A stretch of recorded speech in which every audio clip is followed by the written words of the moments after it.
Okay, so we are recording. So you do go to a class after this, and what's your workload? You're taking med-surg too, and what else are you taking? Peds? Most of you? Med-surg too and peds. Okay. All right, so I want to be mindful of that. I understand your workload is huge. I get that. I don't know how you guys do it. I mean, next year I'll be a nurse for 40 years. And I just don't know how everybody manages to balance everything. It really is quite an accomplishment for you guys, you ladies. So I am very mindful of the workload you have. And that's why I tell you, this class is not a hard class. Okay, you just have to keep up. Okay, and if you, I know it doesn't have any clinicals, doesn't have any sims. So if you guys block out some time to get your community work done and then be done, and you can go focus on your other classes. Okay, but unfortunately, this is a class you can't blow off because you need it to pass. So don't take it lightly. Just sit back and enjoy this class. It's different. It's not in the hospital setting. It does, you know, no clinicals attached, and just learn about community nursing. Because whatever, pardon me, whatever nursing, wherever you end up in nursing, you're going to be dealing with community. Right? Whether you're a long-term facility, you're going to be transferring people to rehab. So you're lots of different scenarios. My point is there's lots of different community nursing roles. So just sit back and enjoy this class. Learn a little bit about stepping outside the hospital or the long-term care facility or the clinic, right? So I just want to say that up front. Don't get behind, okay? Because there's only a few KGAs, key graded assessments, right? So we'll go through this in the PowerPoint, but just don't fall behind, because you end up spending the whole term playing catch up, and it's just not necessary in this class. It's not. But you have to, you have to put the work in. I consider this a partnership between us, and with the goal of getting you across the finish line in early October or end of September. Okay, so I'll do my part the best I can, and you have to do your part. The one thing I will say is my biggest request is communication. Okay, communication. That's all. That's about the only thing that's a game changer for me, is communication. If you've got stuff going on, your assignments are going to be late. And I'm not saying routinely, but if emergencies, you have to switch the day of your test because I'm you got to let me know. I can't do anything the day of, or right before class, or right after class. So I'm extremely easy to work with, extremely easy. I'm very flexible where I can be. There's certain Fortis guidelines that, prevent me from, it's black and white, but I'm easy to work with. I really am. And I just ask you to communicate to me. That's it. That's my basic request. Just keep the lines of communication open. Okay. Does anybody have any burning questions before we go to the PowerPoint? Have you guys already seen the PowerPoint in another class? Like if you had med-surg, you're going to med-surg, so you have that after. What about peds? When do you have peds? What day? What day do you guys have peds? Friday. Friday. Okay. What other days? Does anybody have peds yesterday? Okay. So nobody has seen this PowerPoint yet. I just want to get a feel for that, so that I can either, okay, that's good to know. So today we're going to cover the syllabus, and then we're going to go in and look, or we're going to cover the orientation PowerPoint. We'll cover the syllabus, and we'll go into the modules, and then we'll do our week 1 content. Okay. Does everybody have access to their announcements? Anybody having trouble? For those of you that have not done the technology literacy quiz and the syllabus quiz, you don't have access to the module. Okay, so if you haven't done that, maybe use the last bit of time that I give you at the end of this class and go in and do it. Because obviously you have to be able to access your module, right? So if you haven't done it, go in and do it, please. And we'll go through that. We'll go through week 1 content, and I'll show you how it's set up. This class looks a little bit different this term. Most of the same information is covered, but it does look a little bit different. Okay, so anybody have any burning questions before we get going? Okay, I'm going to share my screen here. And where am I going? PowerPoint. I do talk to myself a lot. So just my way of getting through things. So this is our orientation document. You guys have seen these before in previous classes. There are a few additions. You know what online learning is. You guys do have a copy of this. I sent this early on in one of your first announcements. So as I'm kind of whipping through this, just mark off those slides that you want to go back and take a look at. Okay, but this is a self-reading slide.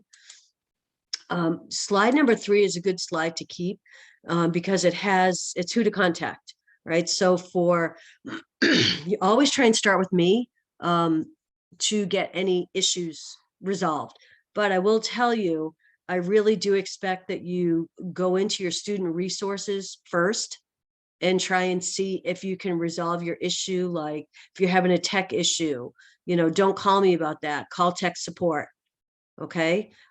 So try and resolve it on your own, because I'm probably going to redirect 75% of the questions. Go back to student resources. There's a link for this.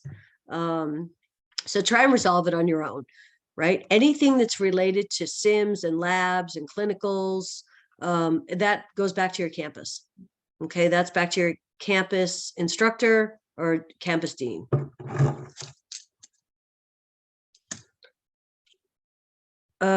Let me just get Ariel in here.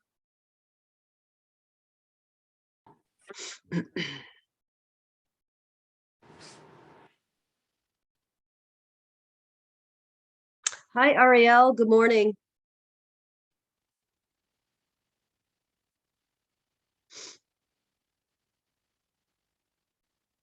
Ariel, you there?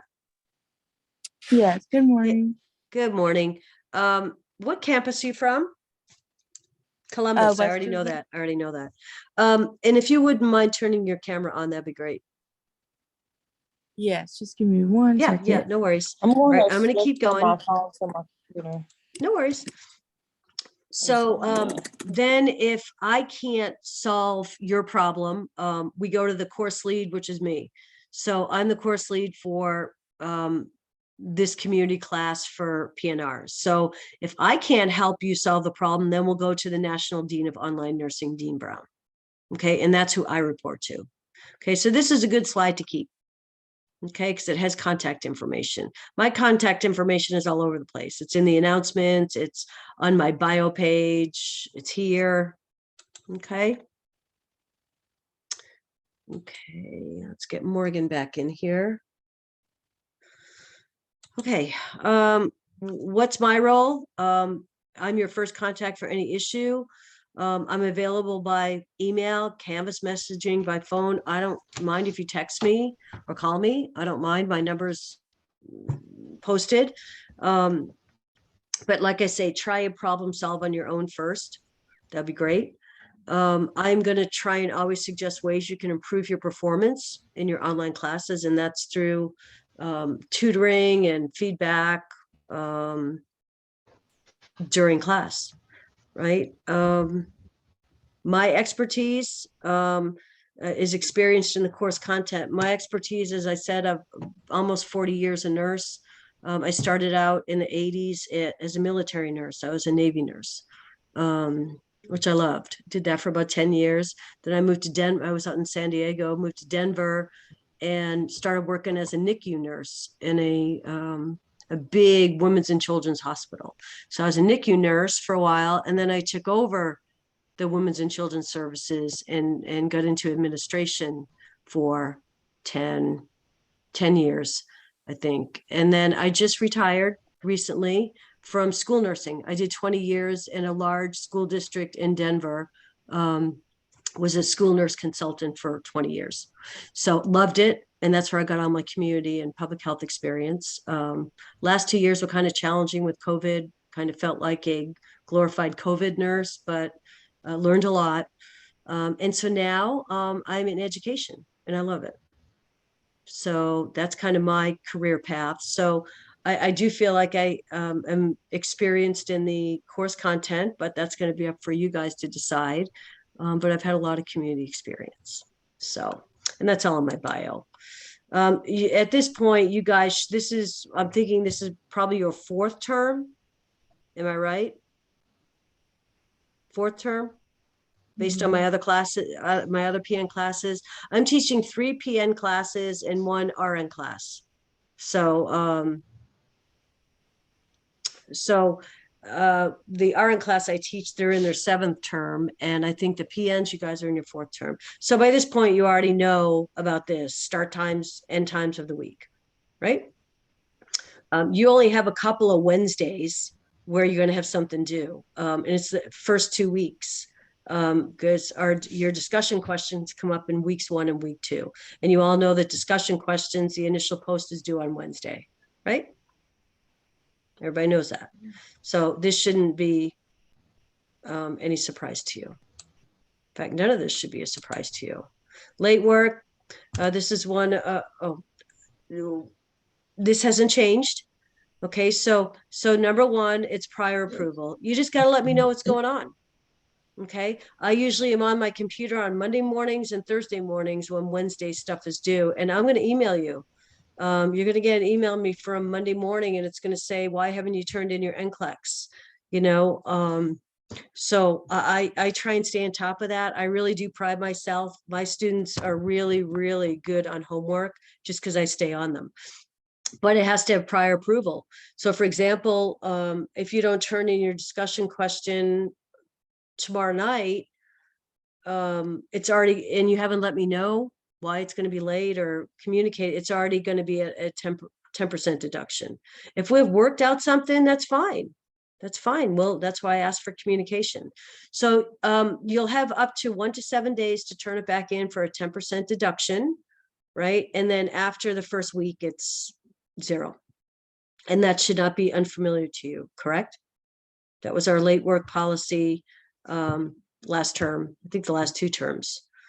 And then attendance, we have to have 2 submissions each week. And what that means is your live lecture is mandatory. So that's 1, right? And then between your NCLEX, quizzes, case studies, exams, you have to have a 2nd submission. So be careful working ahead.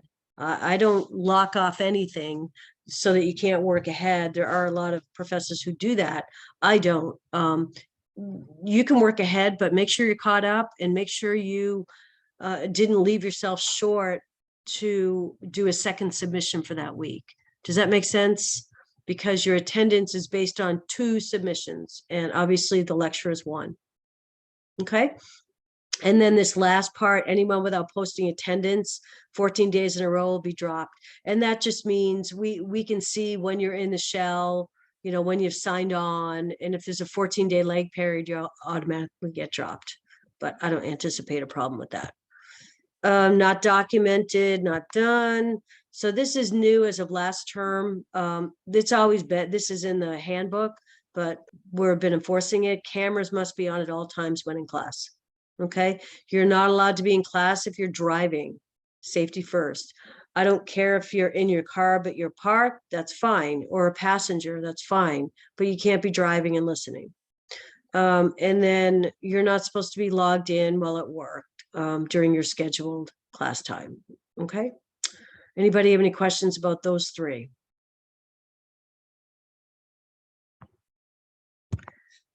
You should be already doing these steps to success, reviewing your work that's due each week, completing the reading assignments, attend live sessions. This is mandatory.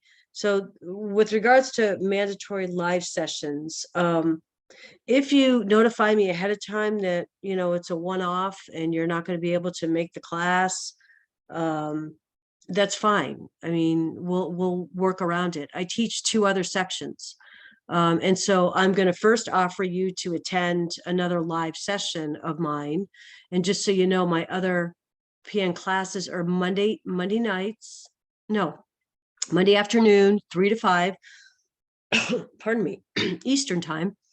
And then the other one is Friday night, 8 to 10 Eastern time. So I'm going to offer you to go to one of my other sections, because I really do believe that attending something live, you're going to get much more out of it than watching the recording. So just let me know. I mean, if obviously things come up, it's fine. And I'll work with you for sure. You just need to communicate to me. And then after each class, I'll be sending a recording of the lecture in case you've missed. I'm hearing an echo here, so I need to mute somebody. Oh, that's better. I'll send you a lecture recording in case you want to review it. There may be times during these few hours that you have to step out or whatever. And if you want to review that section, and it's also used as a backup if you can't attend any of the live lectures. Okay. Always read when your assignments, you guys know about rubrics. That's my grade. That's how I grade. So always read the rubrics before you start assignments, right? And then complete all assignments. We all know what happens, right? At the end of the term, you have to have a 78 with your KGAs, right? Before your homework gets factored in, right? So don't have a 78 or 79 and have missing homework, because what's going to happen?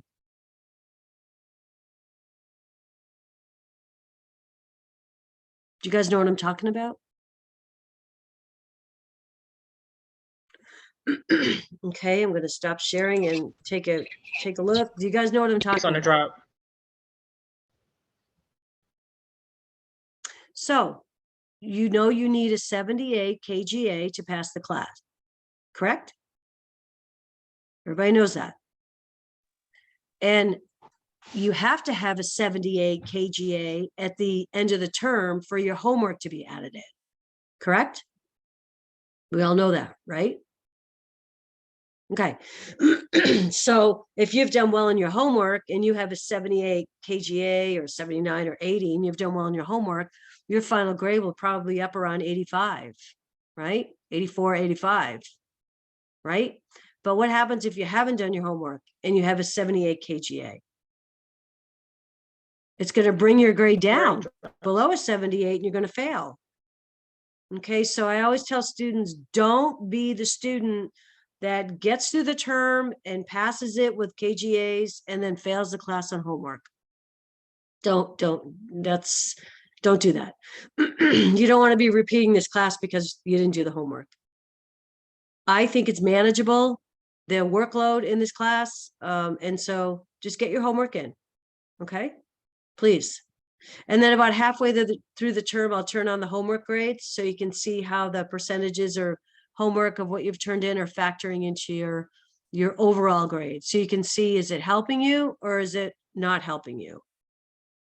But if we're having homework issues, we'll be chatting, I promise. But hopefully I don't anticipate that. So, okay. You can read through this. That's on your key. No, we already did that. Okay. To be successful, keep in contact with me, have a reliable internet. Please maintain a schedule for completing your work. Read all assignments, log into class 4 to 5 times a week. I probably send out announcements, especially at the beginning, almost daily. And so you don't need to check it daily, but just know that that's my avenue of communication with you. So I use the announcements pretty frequently. Okay. Try and submit all assignments when they're due. If you're having an issue, let me know. Okay.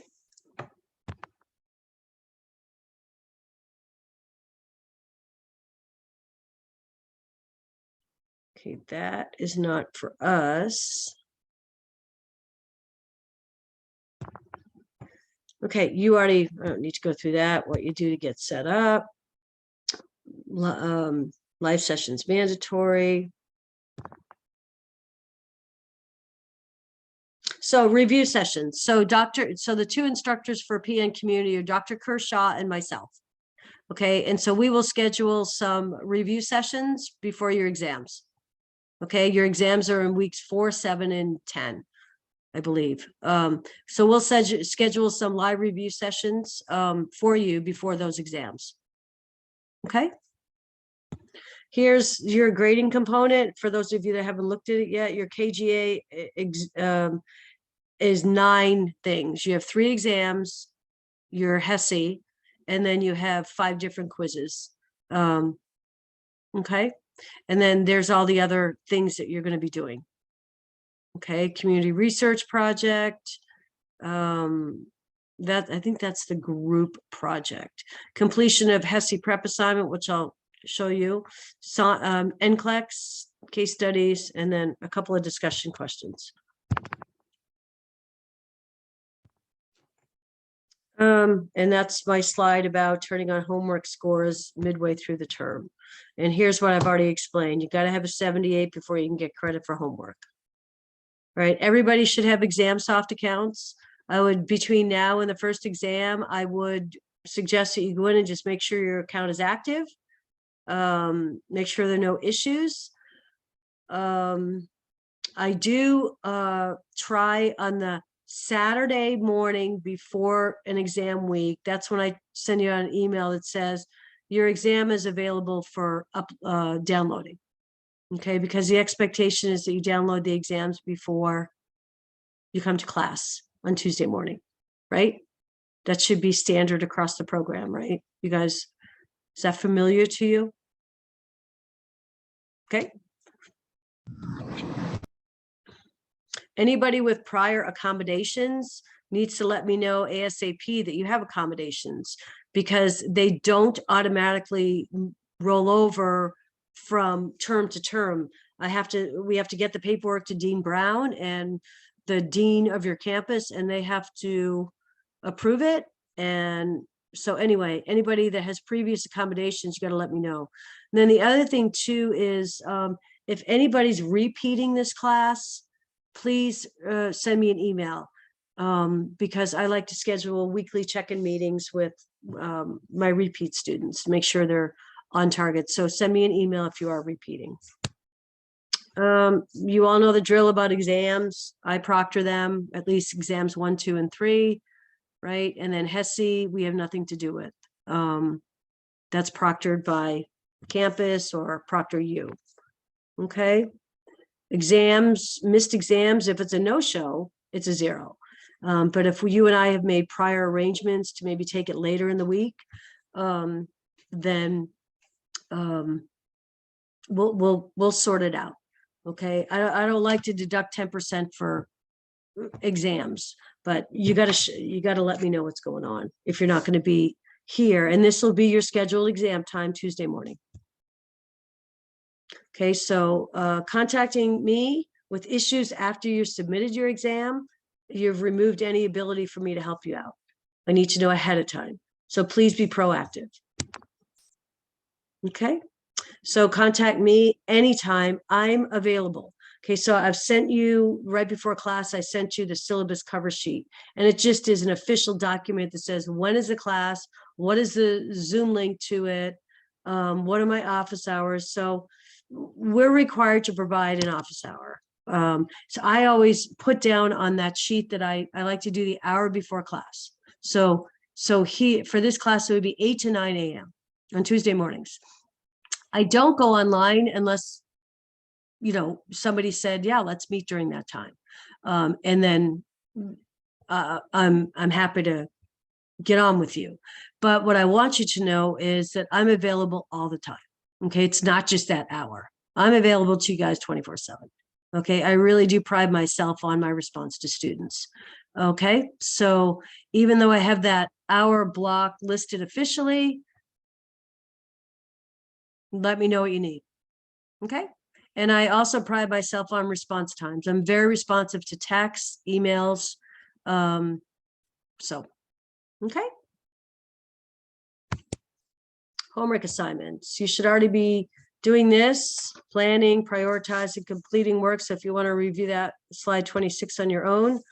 Slide 27. I don't know how you organize. We all have different ways of planning and organizing. I'm sure whatever you're doing is working for you. This is just one example. We already went through the late work policy. NCLEX questions. Okay, you've all done NCLEX questions before, so I don't have to go through these slides. It's already listed in your modules, the categories that you have to select. The one thing I will mention about NCLEX, two things actually, is you need to request a batch of 50. Okay, I can't accept 225s or 510s for a total of 50 questions. There is a reason we ask you to do a batch of 50, because all the topics you've selected, the questions have been already kind of pre-selected, and so they cover everything. But if you're breaking it down into 2 sets of 25, you're not going to get the full learning that you need for those topics. Okay, so the other thing too, a lot of people don't know this, is you can keep repeating the questions as many times as you want to obtain the highest score, but just you can only submit once. Okay, so submit the highest score.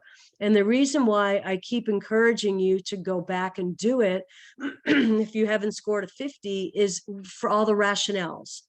You're going to hear me say throughout the term, I believe rationales are an excellent, excellent way to learn. Okay, so if for any other reason to go back and look at the rationales of why you got questions wrong, then do it again. Read the rationales, do it again till you get in the high 40s or 50. Anybody that submits a score, an NCLEX score below 40, I'm going to send you a quick email and say, hey, listen, there's more learning in here that you obviously haven't grasped with this NCLEX assignment. I've reopened the assignment for you. Please feel free to go in and redo it again to obtain the most learning possible. Okay, you can do that or you don't have to do it. I'm just offering you the opportunity, because if you submit a 36, 37, anything below 40, you probably haven't learned a lot in that NCLEX exercise.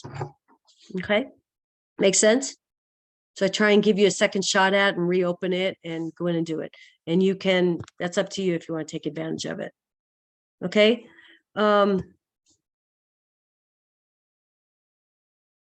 That's what I just said. Hessy case studies are already uploaded in your modules. Access, I can't stress this enough. Access all your assignments through your Canvas module, your NCLEX, your case studies. Don't do www.evolve.com. It's not going to work. It's not going to work. So please access everything through your case study, through your Canvas shell. Okay, and with the case studies, the grades populate automatically. You don't need to send me screenshots. I get that. I get the grades automatically. Okay, and one of the Fortis policies is we don't accept screenshots. Okay. Writing papers and discussion posts. We expect APA format. And so you guys have all the student resources for APA format. I'm going to send you some additional resources that I found as well, kind of little cheat sheets. So I'll send that to you along this week. But you all have done discussion questions before. You all know what a rubric is. Okay, so once again, I would suggest you pull out your grading rubric for anything and see how it's going to be graded. Okay, really important to do that. Here's some tips. Slide 41 is some tips for APA. Okay, taking exams. We've probably already covered all this. Yep, they're timed. You can only take it once. You guys know the drill on this. What's the first thing? What is the very first thing you do when taking an exam if you're having issues? The very first thing you do.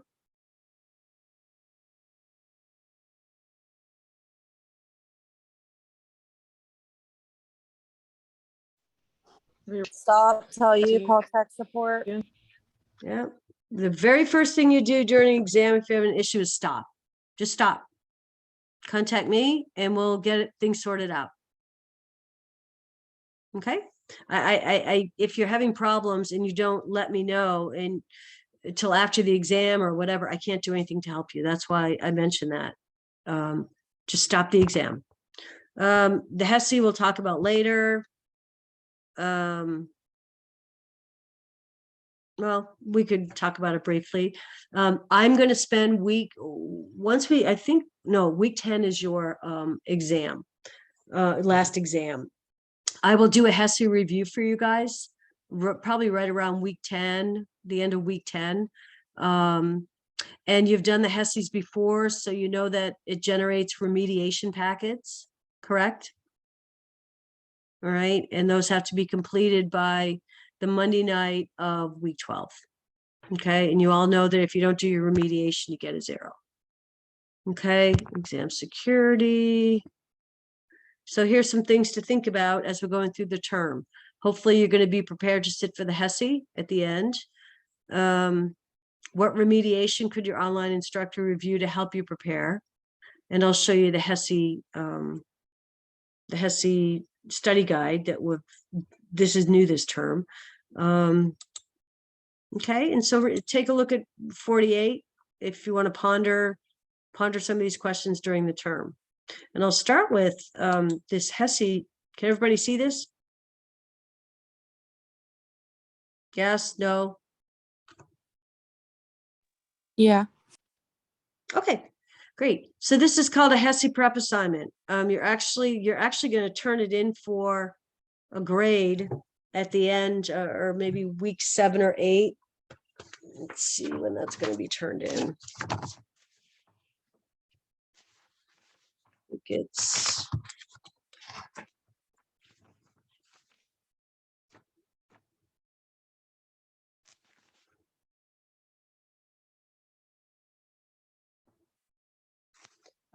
week 9, submit Hessy prep assignment. So this has been, we have developed this for you to use throughout the whole term.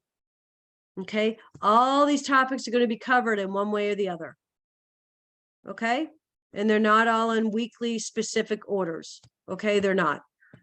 So this is used as a guideline for you throughout the term. I would suggest printing it out and bringing it to class every week, because you're going to be able to fill in these boxes on the right as we're covering it, right? And you could use it for notes and say, oh, we covered anthrax in week 3, chapter whatever. So this to me is a really important document. You're going to end up turning it in week 9, but this is a good indication of the topics that are going to be covered on your Hessy. Okay, so by the end of the 10 weeks or 9 weeks, you got all these boxes should be filled in. We should have covered all of it. And you can, work ahead if you want and go see where these different topics are going to be brought up, what weeks. But I would use this as your note taking. Okay, when do we cover disaster? What's a level 3 disaster? You'll be able to just fill it in. Level 2 disaster, what's that? During the week we cover disaster. We cover epidemiology, right? What are all these? So I think this is a really cool tool for you guys to have. Okay, what do you think? I need some discussion here. I can't have everybody be quiet. I know it's early in the morning and I cannot listen to myself talk for 2 hours. Okay, so I just need some feedback. What do you guys think about this? Please turn on your microphones and talk. I think it's a good idea. Mm-hmm. It's a lot of work. No, go ahead. Yeah, but it gives you an outline of what you're doing. Exactly. And if you're doing it throughout the whole term, you don't have to worry about trying to cram it all at one time. Exactly. At the end. Exactly. And it gives you all the topics that are going to be covered. So you'll know what's going to be covered in class, and you know what. And these topics have come up because we have reviewed previous Hessys. We know that they're asking questions about all these topics. So it's actually real-time data, which is good. So anyway, that you guys should have, I already sent this, right? I sent this in the week 1 announcement, right? I'm not sure. I haven't seen it, but I haven't looked at everything in its entirety. So, but I will look. Okay, I'm gonna check too. I thought it's available to you. But I just need to find out. Okay, I'll check on that. Oh, before I forget, the books. Have you guys figured out the discrepancy in the books yet? Anybody figure that out? I didn't get any emails from anybody. Did anybody figure it out? I was going to ask you in class today, like, Okay. can you tell us So exactly what books? So here's what I know. On your syllabus, we've gone away from this, the first term, we've gone away from the big community foundations book. Okay, so we've done a combination of a med-surg book, fundamentals, and maternity. We have found all of the community information in those 3 books. Okay, so I inquired as to your access, because there's no vital source bookshelf in your shelf. So I inquired about that and was told that you have access to all those 3 books in your ebook library. That's what I was told. So my other class confirmed that, but here's the problem. And I've already put in a ticket for this to find out what we're supposed to do. Your fundamentals book, the one you have access to, and correct me if I'm wrong, is by Williams, right? But in this class's syllabus, it's saying you need to be using a fundamentals from DeWitt. Has anybody picked up on that yet? Yes, I did. Okay. Secondly, med-surg, you have the right book. Well, no, you have edition 4 in your e-library, and this class is asking for you to be using edition 5. Okay, so those are the 2 issues. The Leifer book, the intro to maternity and pediatric nursing, that's fine. Okay, so I want you to know that I'm checking on that, trying to figure out what we need to do. I don't have any answers yet. Okay, but I am checking on it. So for this week, just focus on your notes, and we're going to go through that in a minute. Okay, so we're done with that. I need to go find my notes here. Hang on, let me stop sharing for a minute. I need to pull up my notes. Oh, I can't get in there. Oh, am I good? I cannot minimize. It's fine, but I need to get into. I'm not hugely tech savvy. I'm just not. My week 1 notes. I meant to pull that up and have them ready to share. And I can't minimize Zoom when you're recording the meeting. Anybody have any suggestions? I have to get to my desktop. To pull out the week 1 notes. I can't minimize this screen. Do you have any ideas? Yeah, I'm not computer savvy. I don't know. I'm not either. I knew there was something I forgot to pull up. Maybe if I go into, let's see, recent files. Bear with me. Sorry.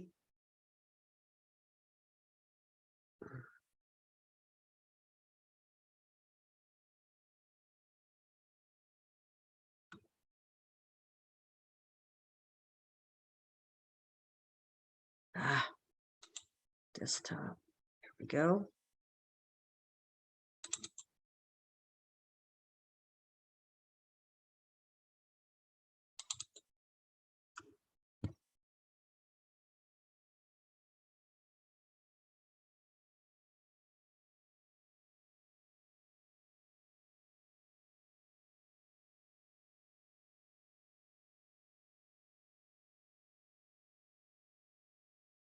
I'm looking for it. Hang tight.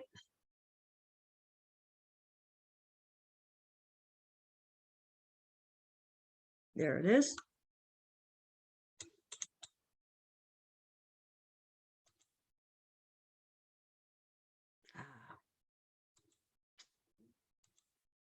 Okay, I figured it out. Yay me. All right, so next, so we've covered the syllabus. Next, let's cover, we've covered the PowerPoint. Next, let's cover the syllabus. Okay, this looks, oh, I need to share my screen. Sorry.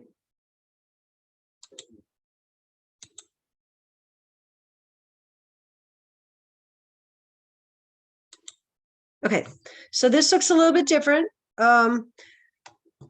The way it's laid out. That's the way it's going to be looking going forward. But I just wanted to go through a couple of things in the syllabus. This course is going to consist of lecture, discussion. I really do expect people to participate in discussions. If you don't, I hate to call on people, but I will. Homework, required readings, assignments and projects, written papers, audio visual aids, group activities, and it's an online class. There's the 3 books that I was referring to a little while ago, a little bit ago, that 2 of them we have issues with. So I'm waiting to get, waiting to get some feedback on that. We talked about accommodations. You got to let me know. There's the grading scale. We just went through this in the PowerPoint since I copied it into the PowerPoint. So these, they're all broken down. What's a KGA and what's assignment homework? Here's your late work policy. Have you guys had a chance to go through this syllabus? So what I really want to do is go through how the weeks are organized. So there's 3 columns. Okay. The column on the left is, oh, I'm sorry. So the column on the left is the topics we're going to be covering. Sorry. Oh, I'm sorry. Go ahead. Is somebody trying to ask a question or talk? I can't understand you. I'm sorry. Is that Morgan?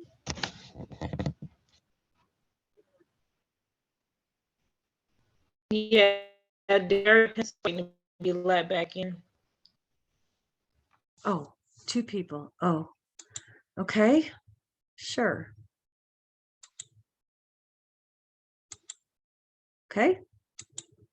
They're back in. Thanks. Okay. So on the syllabus topics, this is what's going to be covered. Okay. So there's 2 ways you're going to get information. One way is your reading. Okay. So for this week, you're expected to read out of the fundamentals book, which don't worry about because I don't know if we have the right book. You're expected to read chapter 1. Okay. And then from the Med Surg book, you're expected to know page 123. Okay. You're expected to get into Healthy People 2030 and have a look at it. Okay. Beyond that, in our Canvas shell for week 1, we have these 4 education pages, 4 concept pages. Intro to community, levels of health prevention, healthy people, introduction to vulnerability, which is right over here. Okay. And the nice thing is it's all written out for you. It's like additional reading, but not from the books. They're learning sheets. They're learning activities. Okay. And so what we have due this week, and actually the initial post is due tomorrow night, the right-hand column is what's due. It tells you what it is. Okay. Pick a vulnerable population in your own community and describe resources available and resources that are not available. Okay. So that's your discussion post. All right. So that's week 1. And obviously begin your Hessy prep assignment, right? Pull that out and maybe sometime in the next couple of days, I wouldn't wait too long because the information will be fresh in your mind. Go through that Hessy prep and check off check off all the things we covered. And then I always like to cover the week ahead so you know what's coming up for next week. Again, the nice thing about getting away from the big community book and using these 3 books is we've really narrowed it down for you about what pages you have to read. So you're not reading chapters cover to cover. So this is pretty cool. I love it. So like for next week, the concepts we're going to be covering, school nurse growth, you can read them, right? And so what's our reading? And it's from the maternity and pediatric book. Gives you all these topics and then gives you the page numbers. Really cool. Broken down like this. And then next week you have a second discussion question. Okay, and you have a quiz. And don't do the quizzes ahead of time because the quizzes are geared towards, testing your knowledge after you've attended class. Make sense? So this is really set up nicely, this syllabus, really set up nicely. Anybody have any questions on the syllabus? No. Okay. I have a question. Yeah. So where are the Hessy prep assignments? I don't see them in my modules. Where's what? The Hessy prep assignments? Yeah, I don't know if you have it. I'm going to send it to you right after class. Okay, thank you. Okay. Yeah, I'll send it to you right after class. What am I trying to get to? I'm trying to get to our class. Okay. Here's our class. So yeah, let me take a look. So here's all the announcements. Everybody has access to the announcements, right? Welcome to class, orientation, PowerPoint. I didn't put the Hessy in there. No. And I didn't even put in your week 1 assignment, did I? Week 1 announcement. Okay, you do have your notes, right?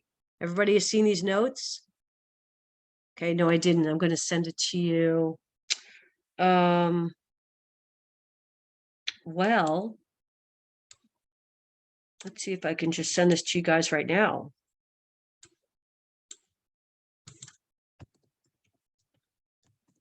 Let's see, prep. I have a quick question. Yep. So until we figure out what we're doing with the books, we should just Mhm. focus on the notes you send out then? Yes. Okay. Yep. History review Tuesday. No, I'll do this later. I'll do this after class because I have to go find it. You'll have this within a few minutes. Actually, after class, I'm going to send you the recording for this lecture. And when I send the recording for the lecture, I'll add the Hessy prep assignment. Okay. So there's for those of you that haven't done your technology and syllabus, here it is right here. You got to do this before you can get down here. So the way this is set up, each module, and it follows the syllabus. Everything's connected in this course. All the dots are connected. Okay. Week 1 overview. It goes through what we're going to be covering. Okay.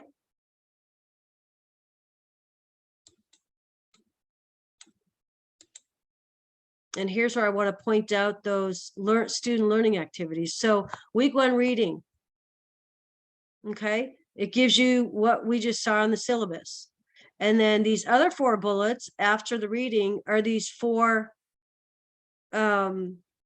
education pages that cover introduction to community, levels of healthcare, healthy people, introduction to vulnerability. So you are required to read these and they're all right here in your module. Okay, so here's the first one, introduction to community nursing. Okay, there's your first one. Your next one is your levels of healthcare prevention. It falls right along with the syllabus and the module. Okay. Your next one is Healthy People 2030. Okay, it gives you a history of what Healthy People 2020 now 2030 is. Okay, so you are required to read these. Okay, so So what I'm saying is each week, and then introduction to vulnerability. What is a vulnerable population in healthcare? Okay, got to read through these. All right. And we'll cover, I'll pull these up too during class and we'll use them. So what you have to make sure you understand is that there is some required reading, but there's also these sheets in your module built in to cover topics additionally that are not from the book. Make sense?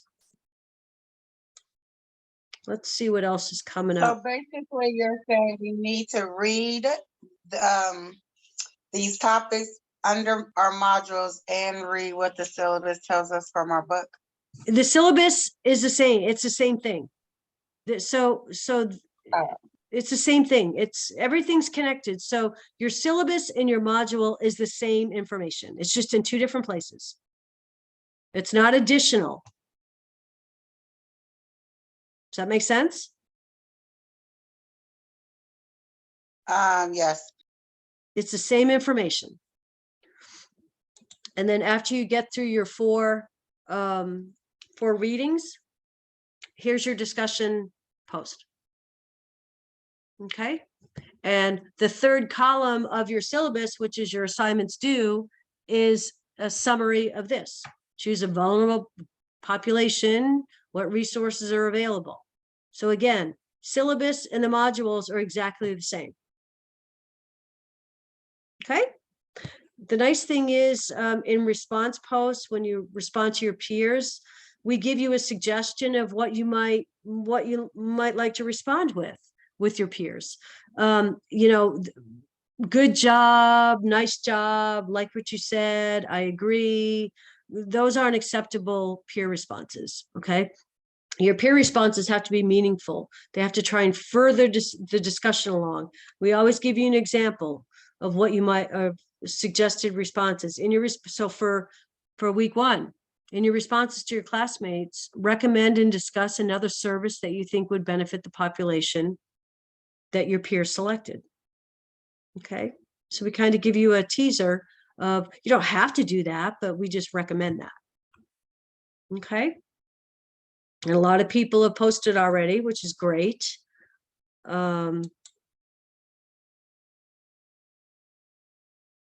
Just going through the module here, and then the attestation. We will do this at the end of the class. I do this every week so that you don't have to worry about submitting this within 24 hours. We will go through this at the end of the week, and I will make sure that you sign in or complete this so that you don't have to worry about it. Okay?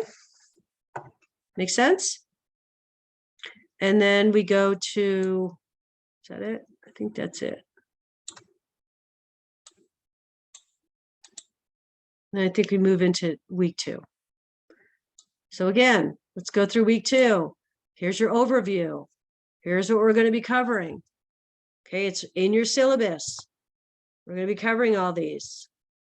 Here's your student learning activities. Here's your assignments. So these 3 boxes, theory, student learning activities, and assignments, are your 3 boxes on your syllabus, right?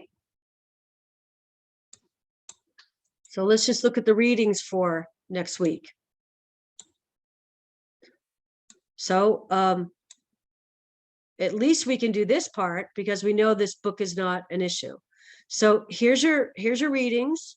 Here's something from fundamentals, something from med surg.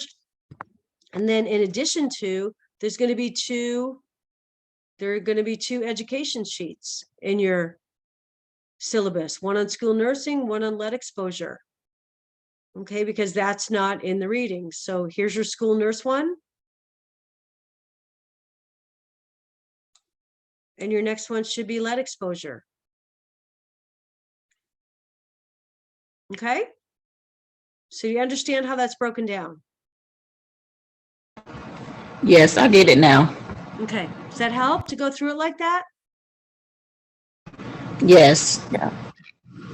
The one thing that I learned from my Monday class is that, I don't know if you guys read in my week 1 announcement, did anybody get to the bottom here Anybody get to this part? And try that yet? No. So a couple of you get on and try, just get on to Course Cafe because my Monday group said it said access denied. So will some of you guys try that and let me know if your access is denied as well? So I have to put in a help ticket for that too.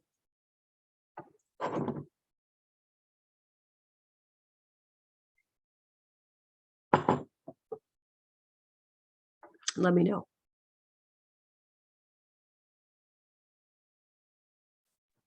How do you get to the Course Cafe? Go to your modules. I'm going to go into student view so I can see what you guys see. Whoops.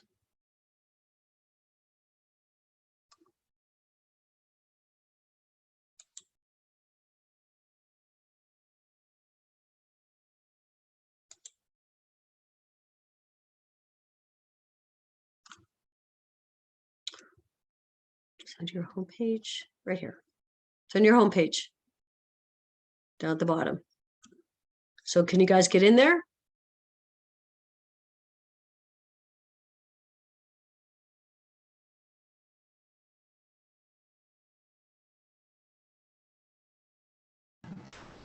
No, mine said do not have access to the request. It says Great. do not I have want- access. That's awesome. Same I with want- mine. Okay, that's good to know. So it's pretty consistent. Okay. So that's it for going through the orientation PowerPoint, the syllabus, the modules. I want to cover the week 1 notes for the rest of the next half hour. Because the week 1 notes are a compilation of, this is almost like a study guide. This is what should be covered in your readings, in those educational sheets in your modules, right? So when you go through week 1 notes, you should be able, this information should be familiar to you if you've done the reading ahead of time. Okay. And week 1 notes is also a document that I would suggest you print out and take notes on. As we cover each of these topics, you can add additional notes to there and transfer them over to your Hessy prep guide. Does that make sense? So Yes. let me stop sharing for a minute and ask, does anybody have any questions up to this point?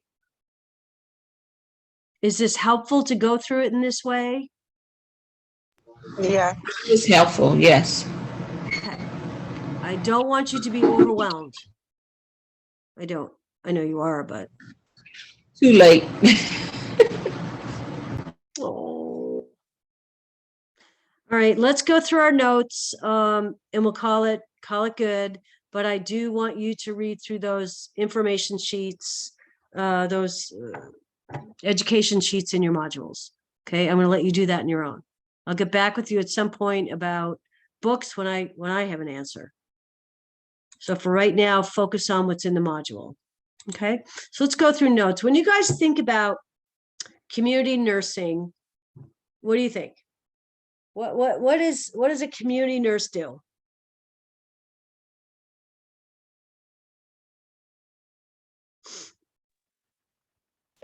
Are you Public reporting health. to-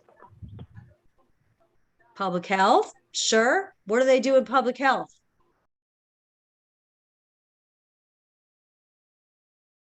They could be a vaccination nurse, immunization nurse, right? They could be an epidemiology nurse that tracks things, diseases, outbreaks. What else is part of community nursing? What about your hospice nurse? Is that community nursing? What about home health? Is that community nursing? Yes. Yes, home health is. Yeah. What about correctional nursing? Is that community nursing? Yes. Yes. Yeah. What about occupational health? That in the Yes. community? Yes. What about faith community? Faith-based nursing? Is that in the community? I mean, my point is lots of different ways. There's lots of different hats you may wear out in the community in your role. That's my point. Okay, we need to know the difference between community-oriented and community-based nursing. Okay, here's the way I remember it. Oriented is like the big picture. You want to orient yourself to the community. So you're looking at the community as a whole. All right, you're looking at it as a population. Your primary focus is on health promotion rather than illness care. Okay, so community-oriented nursing is focused on the larger population of the community. Okay, then I remember community-based as you're already working in the community. Okay, so you're taking care of ill clients. Okay, and we just talked about this: home health care, hospice, schools, occupational health. So you're providing illness care instead of health promotion. So that's the way I think about it. If you're community oriented, you're just orienting yourself to the big population. And if you're community based, you're already based in the community working with the illness population. That's my way of remembering it. Okay. Public health. All right. Public health is part of community-oriented nursing. Why? Because public health, public health looks at the whole community as well. Okay. So public health, community nursing is mostly focused on primary and secondary prevention. All right. So I know you've already covered primary, secondary, and tertiary because my Monday group told me you have. So let's review that. What is primary prevention, secondary, and tertiary? Let's start with primary. What's primary?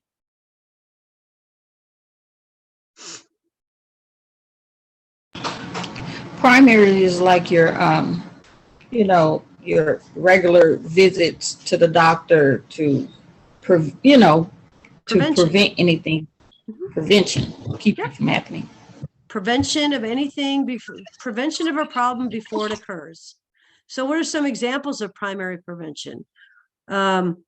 Seatbelt safety, helmet safety, exercise, diet, right? What are some other examples of primary?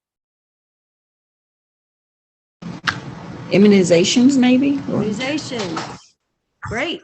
Yep. Okay, secondary. What's secondary?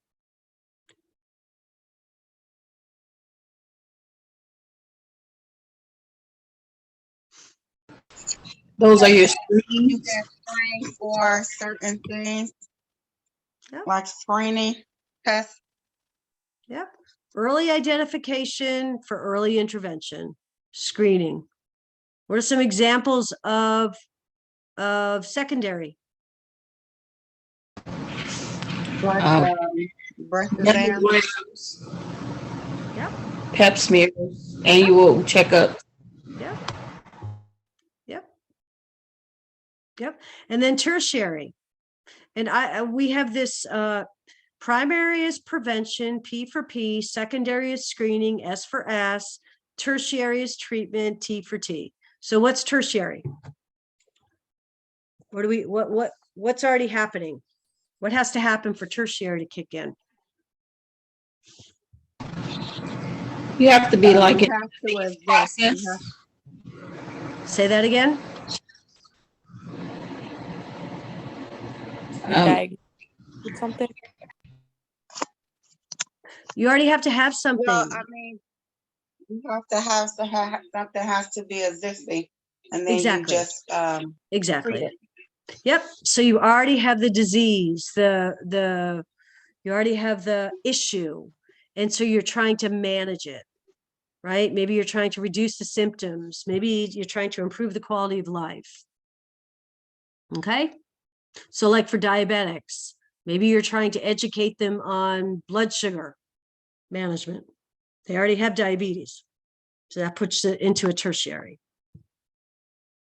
Okay, a couple of part of that chapter 1 in the fundamentals is going to cover this part. Healthcare reform is necessary because we know there's an unequal access to healthcare. Okay, so the uninsured and the underinsured individuals generally receive less preventative care, right? And they may be diagnosed with more advanced stages of the disease, right? Because they don't have the same access. Okay.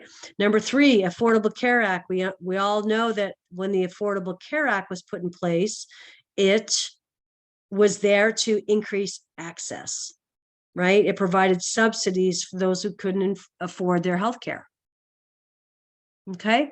And so number 4, what is impacting the healthcare system in the United States? Well, one of the biggest impacts is the uninsured individuals. Okay. The access to quality healthcare. Okay. The longer life expectancy, that's a big issue, right? Because it brings about all the chronic diseases. Okay. What is vulnerability? We're all vulnerable for many different things. But what is vulnerability? Okay, it's actually what is your susceptibility that a potential stressor may lead to an adverse effect.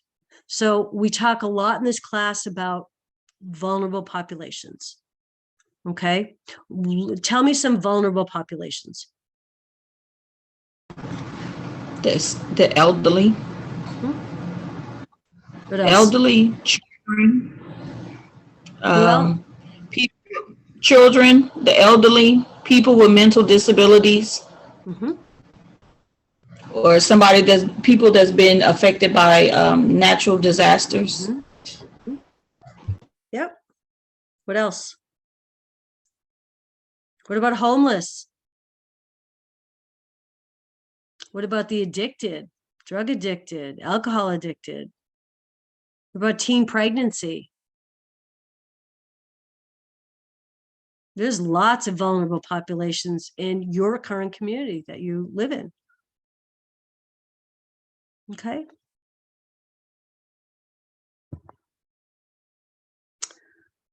I'm not sure who just came into the, 1 second.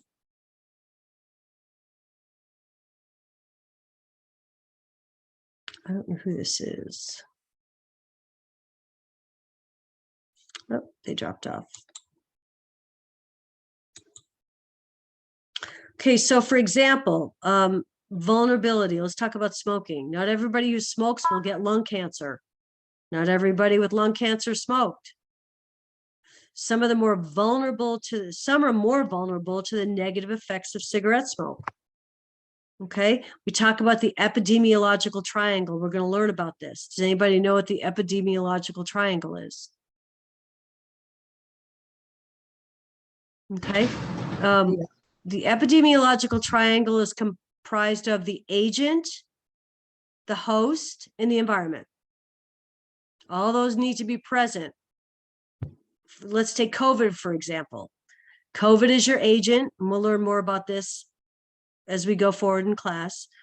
But epidemiological triangles talked about a lot in this class. So you have to have an agent, which is your virus, bacteria, chemical, whatever. You have to have a host to infect. That would be us. And then depending on what's going on in the environment will kind of determine how this progresses. Hang on 1 sec. It will be, wait, where am I? I'm going to mute.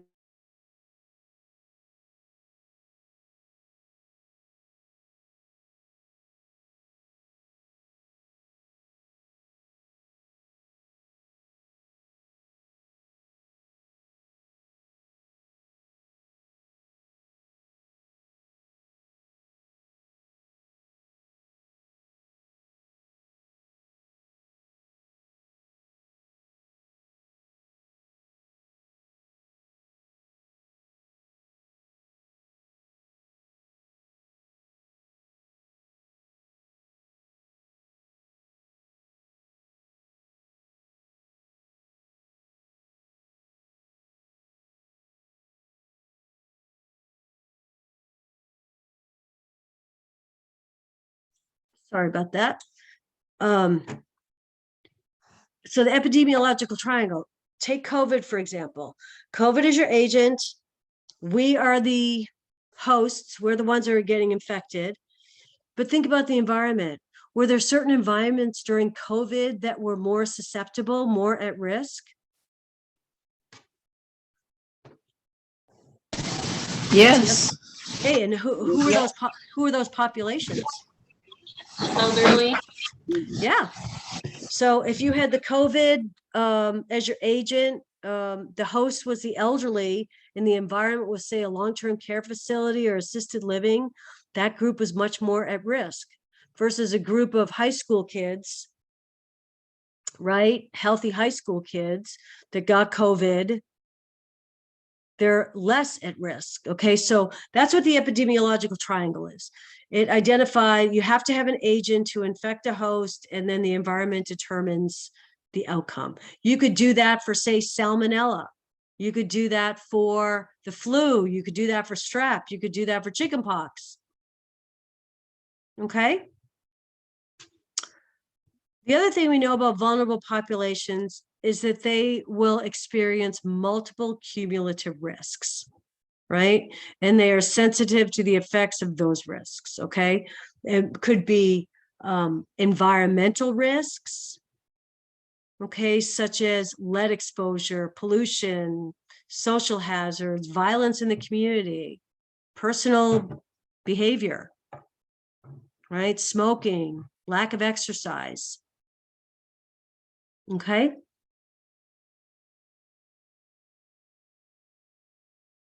And we also know about vulnerable populations that they often have multiple illnesses. Each are impacting the other.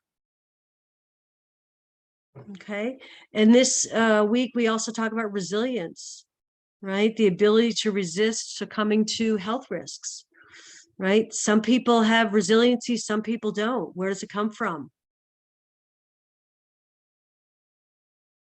Okay, we know that resiliency is influenced by early life experiences, right? It's, negative events that occur in childhood that aren't dealt with can really decrease resiliency, right? When you have higher levels of confidence and high self-esteem, then your resiliency is gonna be good. Okay. And then the other term we talk about is disenfranchisement. What is that? Right? People feeling like they're on the outside of everyone else. They feel forgotten, feel unimportant, feel unseen, right? They feel separated from society. Did you guys see this happening during COVID?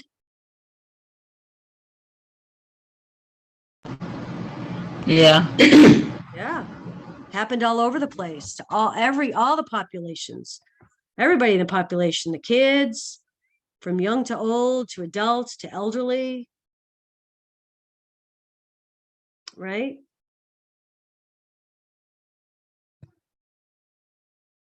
And here's some of our, we already identified these, but here's some of our vulnerable populations: the poor, the homeless, pregnant teens, veterans, migrant workers, severely mentally ill, HIV, Hep B, STI, STDs, right? We know that vulnerable populations, their vulnerability increases, right? Because they have a lack of resources for healthcare.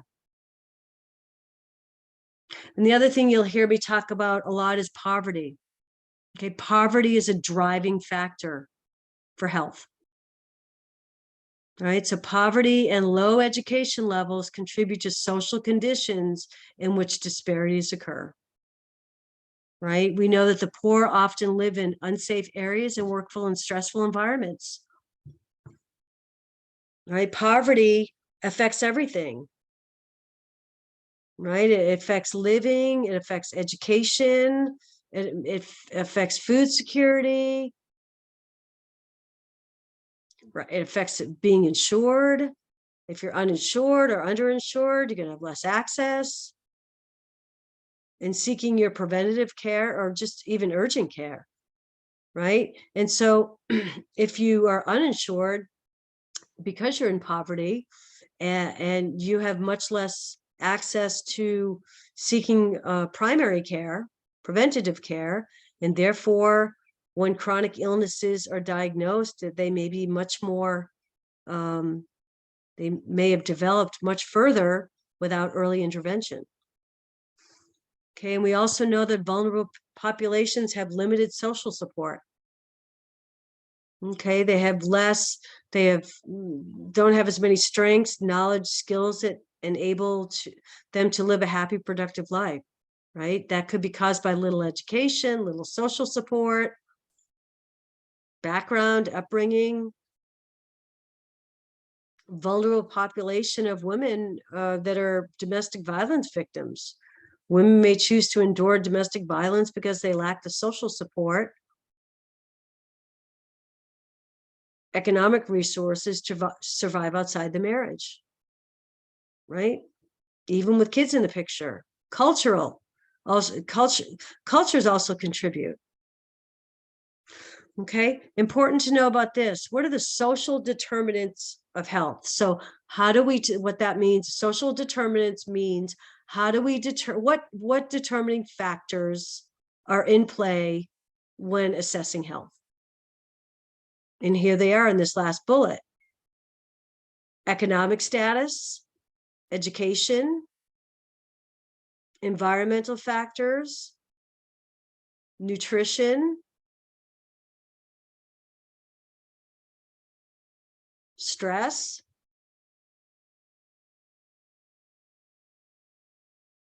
okay? Obviously, we know that income and social status, the higher the income and social status are associated with better health, right? We know that low education is linked to poor health.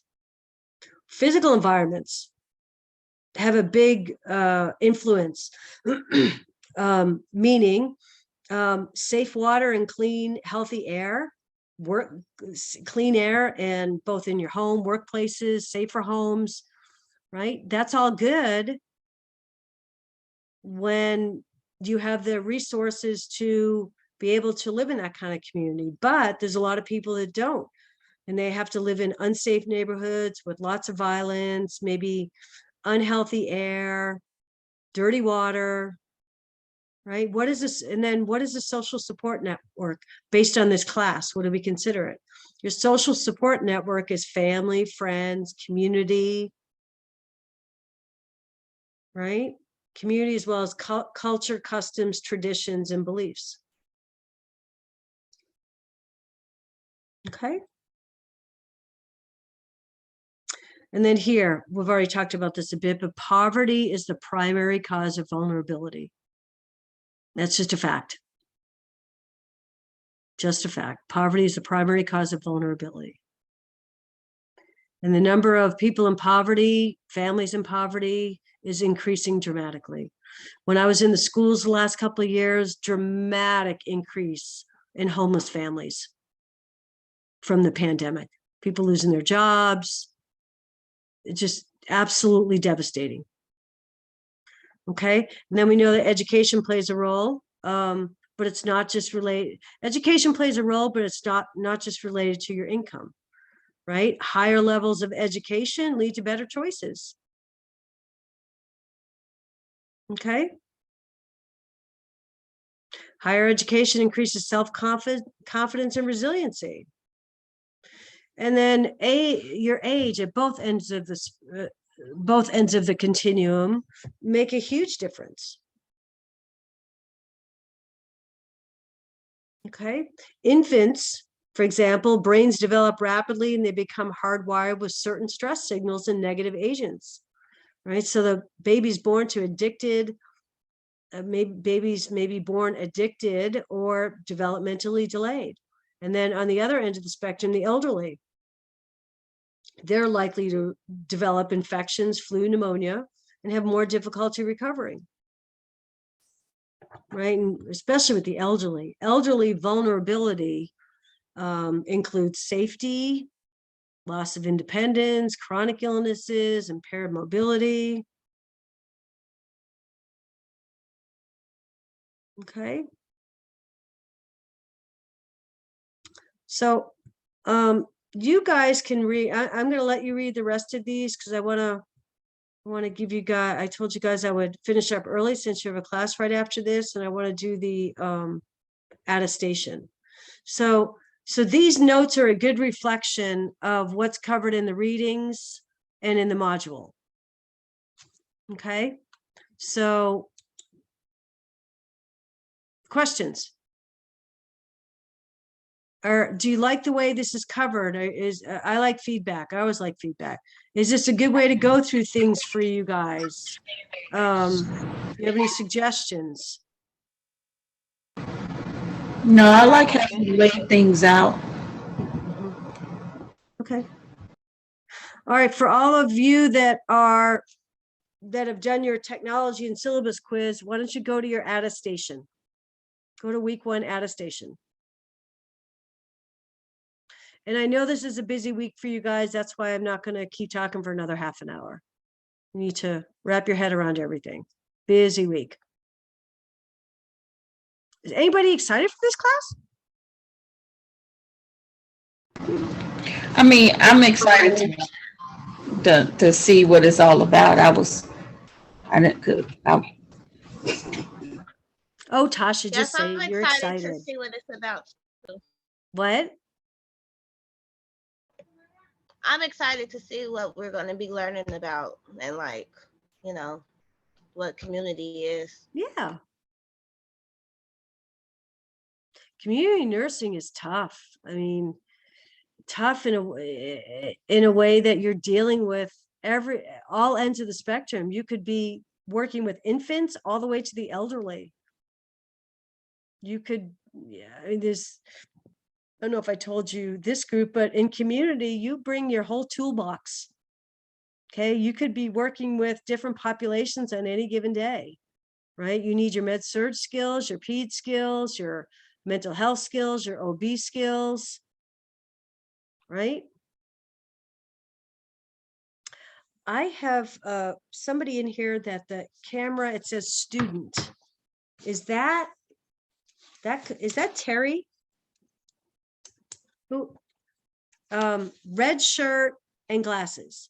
I don't know who that is. And It's Latrice Watson. Pardon me? Latrice Watson. Latrice Watson. Oh, okay, there you are. Okay, and you're from Columbus. Okay. Yes, So ma'am. Latrice, I would suggest you go back and look at the recording when I sent it to get what you missed. Okay. Okay. Okay. Welcome. Thank you. Okay, so everybody at the attestation, all you need to write in there for the attestation is that Marvel, what's the date today? 7/12 Marvel. And then hit submit, and that's your confirmation that you attended class today.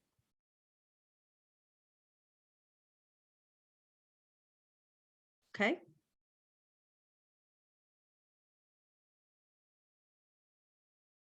So that's my introduction to community. So don't worry about the book for this week, those readings, but at least read the module information and read through your notes. That's what I want you to do for this week. Hopefully by next week, the books will be sorted out and we'll go from there. What are you guys thinking? Is it less overwhelming than when we started 90 minutes ago? Yes.